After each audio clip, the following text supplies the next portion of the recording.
Hey, everybody, welcome back. It's another messy Facebook Live for practice owners. This is Ken Clark from semiprivatepractice.com. Spending the next month or so of my mornings just walking through our company values document. I think these are probably things that are helpful to a lot of you out there, whether you're in solo practice or you work at a group practice or you run a group practice. They're things, they're kind of North Stars that I think have really helped shape the pretty incredible outcomes we've seen at our practice. We've grown from just one clinician to 200 plus staff over the last 15 years. We do about 100,000 sessions a year, maybe 125,000, and I don't think we could do them without these being core principles that we operate by. These are things that every decision ultimately gets run through, things that we fall back on when we feel overwhelmed or confused or conflicted. So all that to say, I think there's a lot of desire, a need for connection out there in the space right now, maybe even a need for direction. So I'm going to share these with you. Hope they help you. Here's day number 2 of our practice values. There's 35 of them. Please keep checking back in and let me know what you think of these. So practice number 2, it falls again under our first category of operation at our practice, which is integrity. And here's what it says on our practice value statement. Don't cut ethical corners.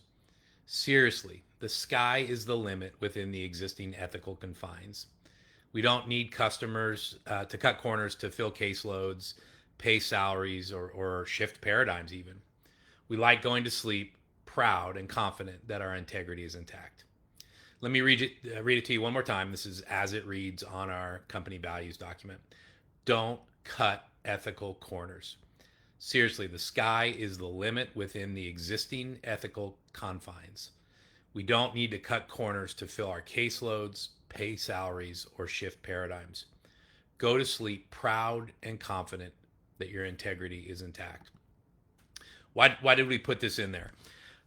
When we crafted this document maybe 15 years ago, a lot of folks were coming from agency situations where they were not just toxic from a leadership point of view, from a community point of view, but there was also all kinds of shady billing going on, unethical treatment of employees, wage stuff, 1099 versus W2. Like, take your pick. It's all the things. A lot of us in this industry left agency settings to try and create something different.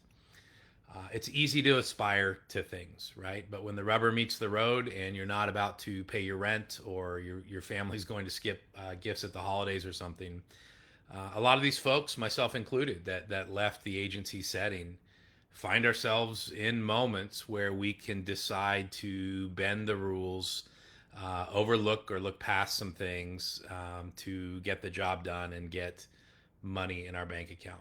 I know a lot of us didn't enter into this for the money, but the money is a non-negotiable piece, right? We can't do this for free. You can't do this for underpaid in a sustainable way.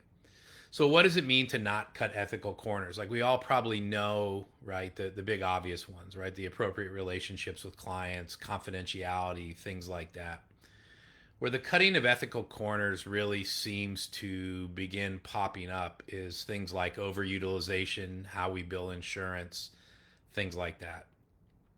Fraud is a word that gets thrown around a lot in our industry. People love to kind of posture and saber rattle in Facebook groups about, oh, you can't bill that way, it's unethical or whatever, it's fraud.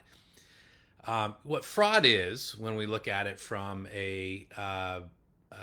like a legal definition point of view, is it is something that is both unethical, but it's above and beyond, right? It's where people decide to misrepresent what their intentions are and do something else instead. Like I said yesterday with practice value number 1, we have to live what we sell. If we claim to be these people that value intimate conversation and unconditional positive regard and all those kinds of things, but then we don't do those in our own lives, right? That feels fraudulent. Like, we're advertising that one thing really matters, and then fully doing something different. Well, when it comes to the billing piece, right? That's one of the big places that I see this, and I think I just want to have a heart to heart with you right now about billing and the temptation and all that kind of stuff. We've entered a phase in our industry where insurance companies are seen as the adversary. They're seen as the enemy, right? And maybe they are, right? Maybe for a variety of reasons, insurance companies really don't have our clients' best interests at heart. They don't understand mental health. They don't understand trauma, et cetera, et cetera, et cetera. But we've entered this phase where the enemy, if you will, and our view about them also justifies for a lot of us our own bending of the rules, right? That the misuse of billing codes, that doing couples therapy and using an individual billing code, that rounding up on our time, these different things that we do that might only amount to a few dollars difference at times for us. We do these things a lot under the premise that it's the right thing for the client, that we're cutting ethical corners because insurance companies suck and we're just trying to make sure somebody can get the care they need. It may be true and it may be the case. I do think there's some self-interest in there, of course, right? That we also get paid more when we do some of these things.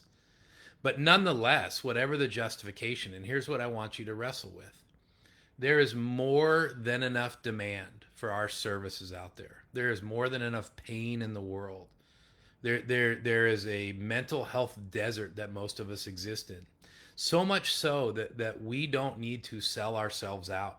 We don't need to sell our integrity out. We don't need to bend the rules to make sure that we can make a good living. Despite what it feels like at times right now, I know marketing's getting a little more urgent and clients seem a little more few and far between.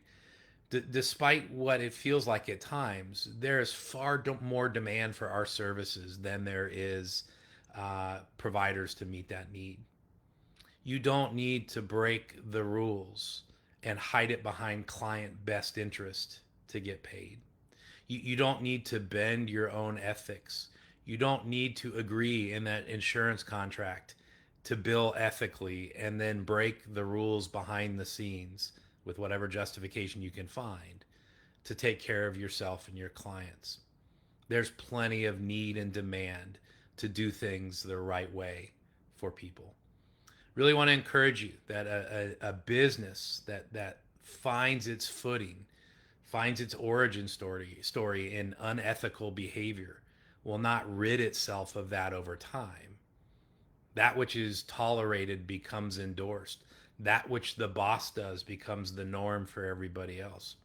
If you're starting or growing a practice, even if your intention is only to be a solo practice, be careful that you're not that frog in boiling water, that you tolerate things right now under an altruistic banner, that you break the rules in the best interest of clients, because over time that will become a slippery slope that makes it very easy to prioritize yourself over the ethics that are at the corner of our cornerstone of our field. Don't cut ethical corners. You don't need to. You don't need to break the rules to make a good living.